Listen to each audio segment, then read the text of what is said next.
Hello আসসালামু আলাইকুম viewers, প্যান্টানিক আইটিতে আপনাদের স্বাগত জানাচ্ছি। আমি কাজী নিশাত আছি আপনাদের সাথে। আজকে আমরা কথা বলবো আমাদের নতুন কোর্স ওয়ার্ডপ্রেস নিয়ে। এর আগে আমাদের ওয়েব ডিজাইন কোর্সের 30টি পর্ব আপনারা অবশ্যই দেখেছেন। তো যারা 30টি পর্ব কমপ্লিট করেছেন এবং নতুন কিছু জানতে চাচ্ছেন তাদের জন্য আমাদের সেকেন্ড লেসন ওয়ার্ডপ্রেস। তো আমাদের যারা পূর্বের ভিডিওগুলো দেখেননি, ওয়েব ডিজাইনের বেসিকটা কিন্তু ওয়ার্ডপ্রেসের জন্য খুবই গুরুত্বপূর্ণ। যাদের ডিজাইনের বেসিকে দুর্বলতা আছে, আপনারা হয়তো অনেকের কাছে শুনে থাকবেন যে ডিজাইন না জানলেও ওয়ার্ডপ্রেস দিয়ে কাজ করা সম্ভব।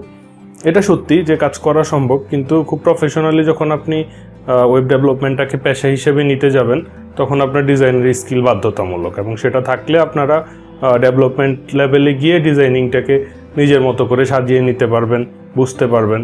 তো যারা আমাদের পূর্বের ভিডিওগুলো দেখেননি, আমাদের 30টা পর্ব ওয়েব ডিজাইনের উপর, আমাদের ঠিক এই কর্নারে এখানে এখন একটা নোটিফিকেশন আসছে, আপনারা দেখতে পাচ্ছেন উপরে, যে এই নোটিফিকেশনটাতে ক্লিক করেন। ক্লিক করে আমাদের ওই ওয়েব ডিজাইনের প্রথম পর্বটা আসছে, এই প্রথম পর্বটা এখান থেকে আপনারা দেখে নেন। তো এরপরে যারা আমাদের 30টা পর্ব শেষ করে আসছেন তাদের জন্য এখন আমাদের আজকের পর্বটা। তো প্রথমে আমরা কথা বলবো ওয়ার্ডপ্রেস নিয়ে। আমাদের ওয়ার্ডপ্রেস সম্পর্কে কতটুকু আইডিয়া আছে, হয়তো বা কারো আইডিয়া একটু কম আছে, কারো আইডিয়া একটু বেশি আছে। তো আমি একদম বেসিক থেকে কথা বলবো। যাদের আইডিয়া একদমই নেই তাদেরকে নিয়ে আজকে প্রথম পর্বটা শুরু করব। তো যে আপনার যদি আইডিয়া থেকে থাকে এটা আপনার জন্য প্লাস পয়েন্ট, আর যাদের আইডিয়া নেই তাদের জন্য একদম বেসিক থেকে। ওয়ার্ডপ্রেসটা হচ্ছে একটা কন্টেন্ট ম্যানেজমেন্ট সিস্টেম বা সিএমএস। সেটা হচ্ছে এমন যে আমরা প্রথমে আগে যে জিনিসটা জানতে হবে ওয়ার্ডপ্রেস নিয়ে জানার আগে, সেটা হচ্ছে দুইটা জিনিস। একটা হচ্ছে স্ট্যাটিক ওয়েবসাইট আর একটা হচ্ছে ডায়নামিক ওয়েবসাইট। তো স্ট্যাটিক ওয়েবসাইটটা হচ্ছে এরকম যে ওয়েবসাইটটা আপনারা HTML CSS দিয়ে তৈরি করেছেন। হ্যাঁ, এটার মধ্যে কি আছে, শুধু আউটপুটটা আছে। HTML CSS এর মূল কাজটা হচ্ছে প্রিভিউ শো করা। তো স্ট্যাটিক ওয়েবসাইটে যেটা আছে শুধু প্রিভিউটা আছে। এই প্রিভিউটার মধ্যে কিন্তু ইউজার এন্ডের জন্য, মানে ইউজার যে হচ্ছে ওয়েবসাইটটা ব্যবহার করবে তার জন্য কোনো প্যানেল নাই। সে চাইলেও ওয়েবসাইটের কোনো কিছু পরিবর্তন করতে পারবে না। যদি একটা ছবি চেঞ্জ করতে হয়, লেখা চেঞ্জ করতে হয়, যে কোনো কিছু পরিবর্তন করতে হলে তাকে অবশ্যই আপনার শরণাপন্ন হতে হবে। আর আপনি কি করতে হবে, যে জিনিসটা, এই পুরো জিনিসটা যেভাবে আপনি কোড করেছেন সেমভাবে কোডে চেঞ্জ নিয়ে এসে তারপর চেঞ্জ করতে হবে। তো এটা অবশ্যই মানে গ্রহণযোগ্য পলিসি না। তো প্রাইমারি স্টেপ হিসেবে আপনারা ডিজাইনিং শেষ করেছেন, কিন্তু আলটিমেটলি যখন একজন ক্লায়েন্টকে একটা ওয়েবসাইট আপনি ডেলিভারি দিতে হবে, তো অধিকাংশ ক্ষেত্রে 90% ক্ষেত্রেই ক্লায়েন্টের চাহিদা থাকে ডায়নামিক ওয়েবসাইট। স্ট্যাটিক ওয়েবসাইটের যে একদম চাহিদা নেই সেটা না। স্ট্যাটিক ওয়েবসাইট কোন কোন ক্ষেত্রে প্রচলিত, ধরেন একটা ওয়েবসাইট, আমাদের একটা সংস্থা আছে, এই সংস্থার নাম কয়েকটা বানিয়ে অল্প কিছু ছবি গ্যালারিতে থাকবে, এই জিনিস 6 মাসেও চেঞ্জ হবে না, এরকম যদি কোনো ওয়েবসাইট থাকে সেটা স্ট্যাটিক ওয়েবসাইট দেওয়া যেতে পারে। কারণ 6 মাসে 3 মাসে কোনো একটা প্রোগ্রাম হলে হয়তো 2-3টা গ্যালারিতে ছবি অ্যাড হবে বা একটা নোটিশ অ্যাড হবে, এটা আপনি চাইলে স্ট্যাটিক ওয়েবসাইট ডেলিভারি দিতে পারেন। আপনার সাথে কমিউনিকেশন থাকলো, আপনি ছোটোখাটো মডিফাইগুলো করে দিলেন। কিন্তু আলটিমেটলি যখন ক্লায়েন্টের রেগুলার কোনো ওয়েবসাইট আপডেট হবে, প্রতিনিয়ত ক্লায়েন্ট একটা নতুন পোস্ট দিবে, একটা ছবি অ্যাড করবে, কোনো কিছু চেঞ্জ করবে, লেখা চেঞ্জ করবে, এই জিনিসগুলোর জন্য অবশ্যই ওয়েবসাইটটা ডায়নামিক হতে হবে। ডায়নামিক মানে হচ্ছে ইউজারের জন্য প্যানেল থাকবে, ইউজার সেখান থেকে প্যানেলে লগ ইন করে, নর্মালি আমরা অন্যান্য ওয়েবসাইট বা যে কোনো অ্যাকাউন্টের ভিতর থেকে আপনার ফেসবুক আইডিতে যেমন আপনি নাম চেঞ্জ করলে আপনার নামটা, আইডির নামটা সব জায়গায় চেঞ্জ হয়ে যায়, সেমভাবে ইউজারের জন্য একটা প্যানেল থাকবে যেখানে সে লগ ইন করে ওয়েবসাইটের নাম থেকে শুরু করে প্রত্যেকটা লেখা যে কোনো কিছু সে ব্যাক এন্ডে চেঞ্জ করলে ফ্রন্ট এন্ডে বা সামনের পাশে ওয়েবসাইটের যেই কন্টেন্টগুলো আছে এগুলো চেঞ্জ হয়ে যাবে। তো এই ইউজার প্যানেল তৈরি করতে হলে ওয়েবসাইটটা ডায়নামিক হতে হবে। আর ডায়নামিক ওয়েবসাইটের অনেকগুলো ধরন আছে, অনেকভাবে ডায়নামিক করা যায়। PHP দিয়ে করা যায়, লারাভেল দিয়ে করা যায়, PHP বা লারাভেল, কোডিগনেটর, এগুলো হচ্ছে ফ্রেমওয়ার্ক, PHP এর ফ্রেমওয়ার্ক। আর CMS দিয়ে করা যায়, ওয়ার্ডপ্রেস দিয়ে তৈরি করা যায়।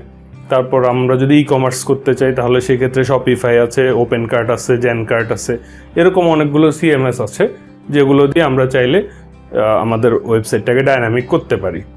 তো ওয়ার্ডপ্রেসটা হচ্ছে সারা বিশ্বে এখন পর্যন্ত সবচেয়ে জনপ্রিয় CMS।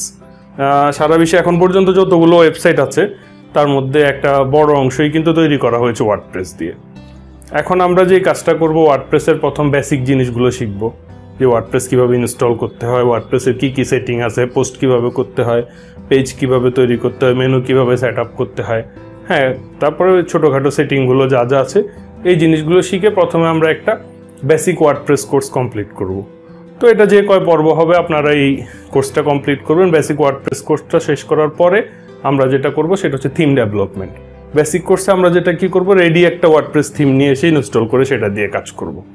আর থিম ডেভেলপমেন্ট পর্বে গিয়ে আসবে এটা যে আপনারা HTML CSS দিয়ে যে থিমগুলো তৈরি করেছেন ওই থিমটাকেই ডাইনামিক করে নিয়ে আসা। এটা অনেক অ্যাডভান্স পার্ট এবং এটার জন্য কিছুটা কোডিং জানতে হবে।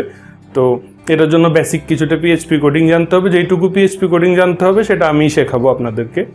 তো তার জন্য আমাদের এই ভিডিওগুলো সবসময় আপনারা অ্যাক্টিভ থাকতে হবে, ভিডিওগুলো দেখতে হবে। আর আমাদের এখানে আসলে আমরা যেহেতু ফ্রি কোর্সগুলো আপনাদেরকে প্রোভাইড করছি, আপনারা যত ভালো রেসপন্স করবেন, আমাদের ভিডিওগুলো লাইক করবেন, কমেন্ট করবেন, শেয়ার করবেন, আমার ভিডিওতে যত ভিউ বেশি হবে তত আরও বেশি আমরা উৎসাহ পাবো যে আরও নতুন নতুন আপডেট টপিকের উপর ভিডিও দেওয়ার জন্য।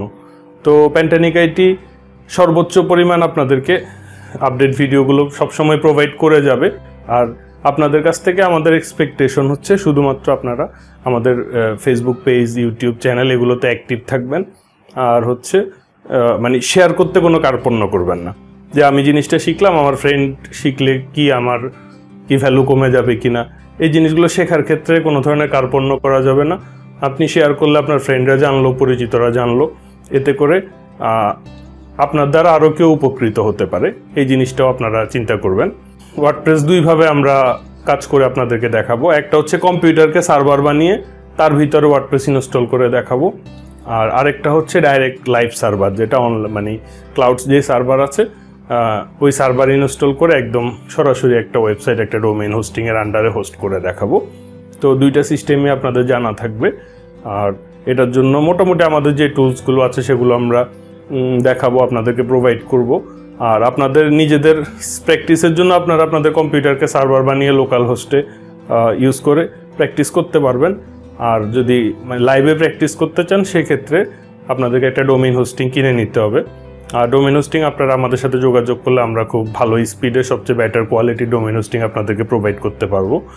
আমাদের স্ক্রিনে এই মুহূর্তে আমাদের এই ফোন নাম্বারটা আসছে, এই নাম্বারে আপনারা কল করলে আমাদের সাথে যোগাযোগ করতে পারবেন। তো thank you everybody, thank you so much. আসসালামু আলাইকুম।